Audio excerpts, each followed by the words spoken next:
Tentunya seorang laki-laki itu pasti mempunyai kecenderungan kepada seorang perempuan. Karena sudah menjadi fitrah bagi seorang laki-laki ataupun perempuan hidup berpasang-pasangan. Di dalam memilih pasangan, seseorang itu haruslah selektif dan tidak boleh sembarangan. Apalagi bagi seorang laki-laki, jika ingin mencari seorang istri, dia harus pandai-pandai memilih dan menyeleksi sedetail mungkin calon istrinya itu. Kenapa? Karena peran seorang ibu itu lebih dominan pengaruhnya kepada anak daripada seorang bapak.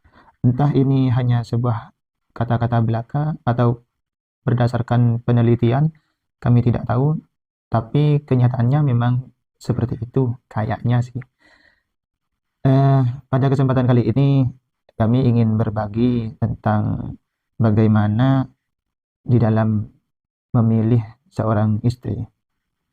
Tentunya pada pilihan yang pertama, seorang laki-laki itu harus menjadikan kriteria agama yang kuat sebagai pondasi. Artinya di dalam mencari seorang pendamping hidup, bagi seorang laki-laki haruslah patokan utamanya adalah dia yang memiliki agama yang kuat. Kenapa kok harus istri yang mempunyai agama yang kuat?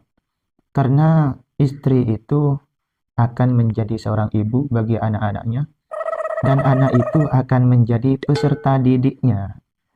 Nah, logikanya, jika ibu sebagai pendidik tidak memiliki kemampuan di dalam mendidik, artinya dia tidak mempunyai dasar ilmu yang kuat, dasar-dasar keagamaan yang kuat, bagaimana bisa mencetak generasi yang bagus?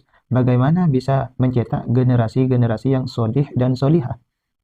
Nah, oleh karena itu, pondasi utamanya di dalam mencari seorang istri haruslah mencari wanita yang kuat agamanya. Karena alasan tersebut. Selanjutnya, setelah kriteria agama sudah terpenuhi, tentunya seorang laki-laki itu juga harus memperhatikan perilaku calon istrinya tersebut. Artinya di dalam memilih calon istri haruslah mencari yang baik pekertinya atau baik akhlaknya. Poin yang kedua ini erat kaitannya dengan poin yang pertama. Artinya jika seseorang itu memiliki agama yang kuat, artinya di dalam menjalankan syariat agamanya wanita tersebut sudah mapan, bisa dibilang nanti pekerti atau akhlak dari wanita tersebut juga ikut baik. Kenapa juga penting melihat aspek akhlak atau budi pekerti? Ya, berkaca kepada poin yang pertama, karena wanita itu nantinya akan menjadi seorang ibu yang mendidik anak-anaknya. Nah, penerapan pendidikan jika tidak dicontohkan oleh orang yang baik, artinya jika ibu mencontohkan hal-hal yang tidak baik kepada anak, maka hal itu akan otomatis tertransfer kepada anaknya, dan anak akan meniru tingkah laku seorang ibunya, karena ibu itu merupakan madrasah pertama atau sekolah pertama bagi anak-anaknya. Poin yang ketiga, di dalam mencari pasangan atau calon istri, harus yang cantik dan memiliki paras yang menawan. Tentunya laki-laki, kalau di dalam poin yang ketiga ini tidak usah disuruh. Secara otomatis, pastinya seorang laki-laki akan mencari calon yang cantik. Tetapi di sini kita tidak hanya fokus kepada kecantikan zahir saja, akan tetapi juga menimbang kecantikan secara batiniyah. Artinya wanita tersebut memang secara zahir cantik, juga secara batinnya juga cantik. Kenapa? Karena kalau wanita tersebut hanya memiliki kecantikan zahir saja dan ternyata batinnya tidak memiliki nilai apa-apa, maka nantinya ini akan menyusahkan suami. Betul, ini akan menyusahkan suami. Sebab wanita tersebut jika hanya baik di luar, namun bobrok di dalamnya, ini akan menebarkan banyak-banyak fitnah. Digoda oleh laki-laki lain, ternyata mau. Dirayu oleh buaya-buaya darat, ternyata mau. Diiming-imingi ini mau. Disuruh ke sini juga ikut.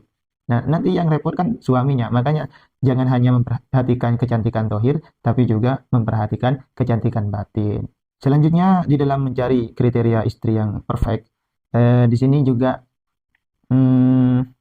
harus memilih istri yang ringan maharnya, bukan murah ya, tapi ringan. Ringan bagi siapa? Ya ringan bagi suaminya. Sebab Rasulullah sendiri menganjurkan wanita itu untuk meringankan mahar. Dan juga menurut sebagian keterangan yang pernah kami dapatkan, wanita yang ringan maharnya itu merupakan ciri-ciri wanita yang membawa berkah di dalam kehidupannya. Selanjutnya adalah wanita yang produktif. Artinya wanita yang tidak mandul lah, kata kasarnya seperti itu.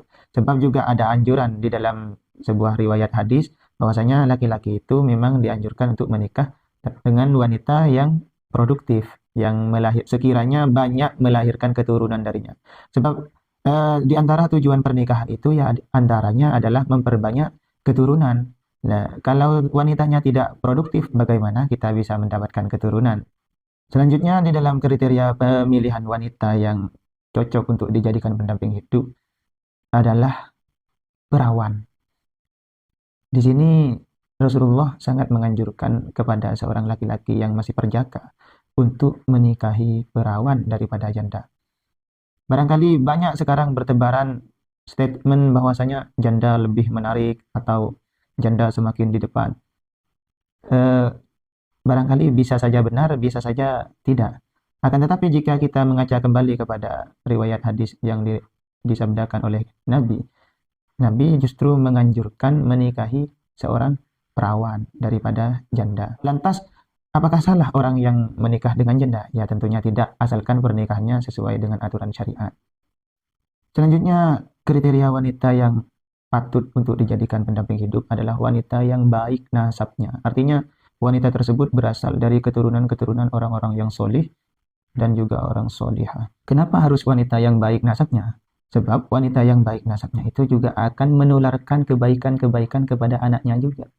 Artinya dari nenek moyangnya, dari kakek moyangnya yang merupakan orang-orang solih turun kepada dia dan dia juga akan menurunkan kesolehannya kepada anak cucunya. Oleh karena itu, wanita yang baik nasabnya juga perlu dijadikan aspek di dalam memilih pendamping hidup. Selanjutnya, dan ini merupakan poin yang terakhir yang berhasil kami rangkum, adalah wanita yang jauh. Jauh dalam tanda kutip, maksudnya bukan berasal dari keturunan nasab yang dekat. Artinya, sebisa mungkin menikahlah dengan wanita yang hubungan nasabnya jauh. Contoh nasab yang dekat seperti halnya menikah dengan sepupu. Nah, ini di dalam keterangan beberapa kitab, hukum menikah dengan wanita yang garis nasabnya dekat itu dihukumi makruh. Akan tetapi makruh di sini dikarenakan ada sebuah alasan. Kenapa di situ dimakruhkan? Karena nafsu atau gairah kepada wanita yang nasabnya dekat ini lemah. Disebabkan karena sudah terbiasa melihat dan terbiasa berbaur. Oleh karena itu, gairah terhadap wanita tersebut dianggap lemah sehingga akan berimbas kepada keturunannya nanti. Beda halnya kalau misalnya wanita yang dianggap garis nasabnya dekat itu justru membuat gairahnya semakin bersemangat. Misalnya sepupunya memang mempunyai paras yang cantik, yang menawan sehingga dirinya sangat tertarik kepada dia. Mungkin hukumnya juga akan berubah. Dan para ulama juga tidak jarang yang menikah dengan sepupunya sendiri. Banyak ditemukan para kiai, para ulama yang dijodohkan dengan sepupunya sendiri yang merupakan garis nasab yang dekat. Dan ternyata melahirkan keturunan yang juga solih dan solihah. Ya wallahu a'lam. Apakah memang kemakruhannya itu dikarenakan ada ilat ya lemah yang tadi, atau bisa berubah disebabkan ilat yang baru. Artinya jika lebih bersemangat dengan sepupunya, kenapa dengan yang lain?